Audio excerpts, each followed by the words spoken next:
Most people assume that bone loss is just part of getting older, something inevitable, something you simply have to accept with age. But in many cases, the real trigger isn't aging at all. It's sitting right there in the medicine cabinet. Some of the most commonly used medications in the country may slowly weaken the skeleton, one dose at a time, and the consequences can be serious. Take hip fractures, for example. Many people think of a hip fracture as just an unfortunate accident, but for older adults it can become a life-changing event. Nearly half of adults over a certain age who suffer a hip fracture never regain the mobility they had before. Even more concerning, a significant number do not survive the first year after the injury. Not because of the fracture itself, but because of the complications that follow. Infections, loss of mobility, rapid physical decline. These are statistics that rarely get discussed during routine medical visits. Over the years, specialists who focus on aging populations began noticing something unusual. Many patients showing signs of bone loss weren't losing bone simply because of age. Instead, the cause often came from the long-term use of certain medications that millions of people take every single day. Before we continue, make sure you subscribe to the channel and turn on notifications. It helps keep educational health content like this available to everyone.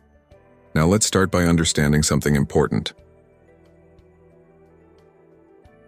How bone actually works. Contrary to what many people think, bone is not a dead structure. Bone is living tissue. Inside your skeleton, two types of cells are constantly working. One team builds new bone. These are called osteoblasts. The other team breaks down old bone to make room for fresh bone tissue. These are called osteoclasts. As long as these two systems remain balanced, bones stay dense and strong. But when something disrupts that balance, bone density begins to decline. And surprisingly, certain medications can push that balance in the wrong direction. Kirk medication number 1, acid reflux drugs. The first medication on the list is one of the most widely used drugs in the country, proton pump inhibitors. These include medications such as omeprazole and pantoprazole. They are commonly used to treat acid reflux and stomach ulcers. For many people, they work very well. But there's a hidden issue. Your stomach acid plays an important role in absorbing key minerals like calcium, magnesium, iron. When stomach acid is suppressed for long periods, the body may struggle to absorb these minerals properly. Recent research reported in 2026 confirmed that prolonged use of these medications can alter calcium and iron levels in the blood. Over time, that may contribute to bone loss and even anemia. What makes this concerning is that many people take these medications for years without medical supervision. What are medication? Number 2, corticosteroids.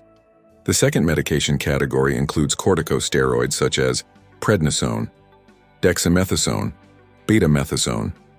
These medications are extremely important for treating conditions like severe allergies, autoimmune diseases, asthma, inflammatory disorders.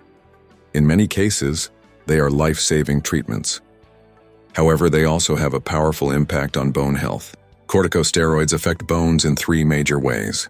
First, they slow down the creation of new bone. Second, they reduce calcium absorption in the intestines. Third, they increase calcium loss through urine. That means bones are losing calcium faster than they can replace it. In some people, noticeable bone density loss can occur within 3 to 6 months of continuous use. This does not mean anyone should stop taking corticosteroids without medical advice.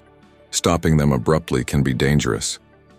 Instead, doctors typically aim for the lowest effective dose for the shortest necessary period. Medication. 3. Thyroid hormone. The third medication may surprise many people. It's one of the most commonly prescribed hormones for treating hypothyroidism, levothyroxine. This medication replaces thyroid hormone when the body cannot produce enough. When properly dosed, it works very well. But problems can occur when the dosage becomes too high. Excess thyroid hormone speeds up the activity of osteoclasts, the cells responsible for breaking down bone. If bone breakdown happens faster than bone rebuilding, bone density gradually declines. The important detail here is that many people continue taking the same dose for years without reevaluating it. But the body changes over time. Weight changes, hormone levels shift. A dose that worked 2 years ago may no longer be appropriate today. Regular blood tests can help prevent silent bone loss. Rainbow medication rate for anticonvulsants. The fourth category affects a smaller group of people, but still deserves attention. Anticonvulsant medications used to treat epilepsy and certain neurological conditions. Examples include phenytoin, carbamazepine. These medications can interfere with the body's ability to use vitamin D. Vitamin D is essential for absorbing calcium into the bones. Without it, calcium cannot properly enter bone tissue. Even if someone takes calcium supplements daily, they may not work effectively without sufficient vitamin D. For people who take anticonvulsants long-term, doctors often recommend monitoring vitamin D and calcium levels regularly. Signs your body might be losing key minerals. Before we reveal the final medication on the list, it's important to understand the signals your body may send when nutrient levels start to drop.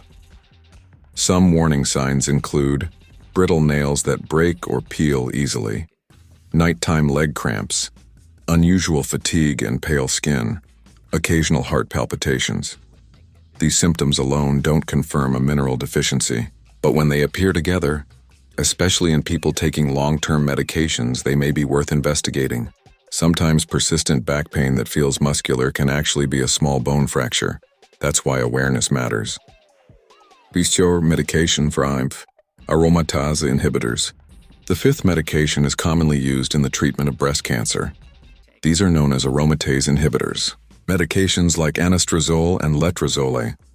They work by blocking estrogen production in the body. This helps slow or stop the growth of certain breast cancers. But estrogen also plays an important role in maintaining bone strength. It naturally slows the activity of osteoclasts, the cells that break down bone. When estrogen levels drop significantly, bone breakdown can accelerate.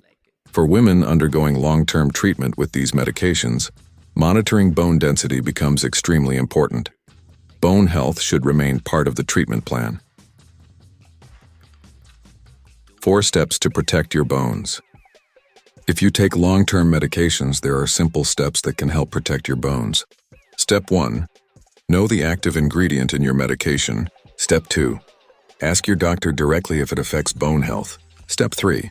Request tests such as bone density scans and vitamin D levels. Step 4. Never stop medications abruptly without medical supervision. These steps help you stay involved in your own healthcare decisions. Final message: medications save lives. They control diseases. They improve quality of life for millions of people. But every medication has effects beyond its main purpose. Understanding those effects allows you to protect your health in the long run. Now we'd like to hear from you. Have you ever taken one of these medications for several months or years without realizing it could affect bone health?